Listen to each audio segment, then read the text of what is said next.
सांबादिक सम्मेलन में राजेंद्र एवं प्रदीप उपरे बर्षिले प्रशांत। टांगी को एनएसी मान्यता मिलवा पर खोर्धा विधायक राज्य सरकार और मुख्यमंत्री को कृतज्ञता ज्ञापन किभली भाव में एनएसी गठन पर कार्यक्रम कराए ताहा तथ्य सह सांबादिक सम्मेलन में उपस्थापन कर अवसर से खोर्धार पूर्वतन विधायक राजेंद्र साहू बेगुनिया विधायक प्रदीप साहू को सस्ता राजनीति कर जनसाधारण को विभ्रांत न करने को पूर्व सरकार रे राजनीतिक उद्देश्य रखी निर्वाचन पूर्व मालामाल एनएसी घोषणा करा ताहा केवल मौखिक थिला। बीजेपी सरकार आसिबा परे 2 नवेम्बर 2024 रु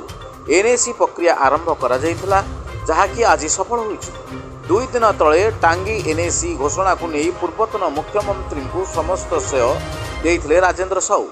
यहाँ प्रति उत्तर में खोर्धा विधायक समस्त तथ्य प्रदान करिसेंति एवं जदि सेमानंक पाखरे तथ्य अछि एबे जनसाधारण सामने रखिबाकू कहिसेंति। आगकू मध्य बेगुनिया बोलगड़ पई प्रक्रिया जारी रहितबा खोर्धा विधायक प्रशांत जगदेव अनुष्ठित एक सांबादिक सम्मेलन में सूचना देइछंति। सांबादिक सम्मेलन में पूर्वतन विधायक जितेन्द्रनाथ मित्र उपस्थित थिले। खोर्धारू मोहम्मद मोताहार यूसुफ की रिपोर्ट,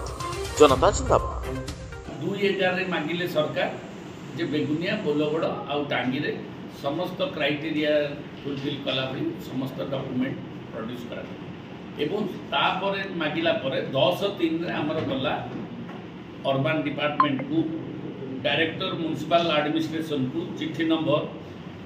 4573 रे मु आपण मान को देबी सेथिरे गला हमर डायरेक्टर म्युनिसिपालिटी गला परे तापरे पुणी सरकार मागिले 6-8 रे से आउरी किछि डॉक्यूमेंट अभाव रहिला बेगुनिया बोलगड़ से पुणी आउ थे सरकार अर्बन डिपार्टमेंट रो अंडर सेक्रेटरी टू गवर्नमेंट मागिले district collector submission of information in form B in constitution of NAC Khordha district मागिले 21 रे मागिछंती। मागिला परे हमर एबे 21/8 रे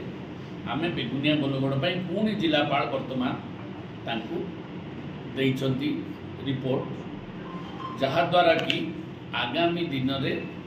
बेगुनिया बोलगड़ कार्यक्रम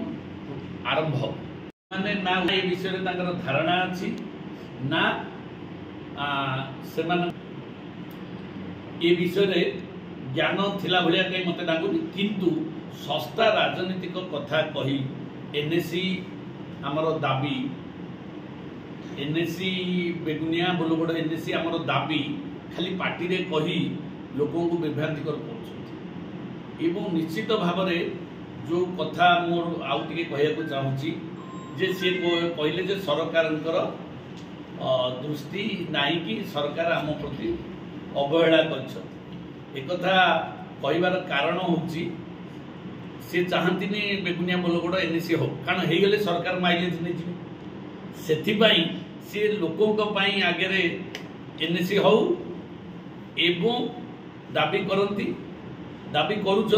किंतु भितर तांकर इच्छा नहीं आंतरिकता अभाव कारण जदि एनएसी हो बेगुनिया बोलगड़ काले भारतीय जनता पार्टी सरकार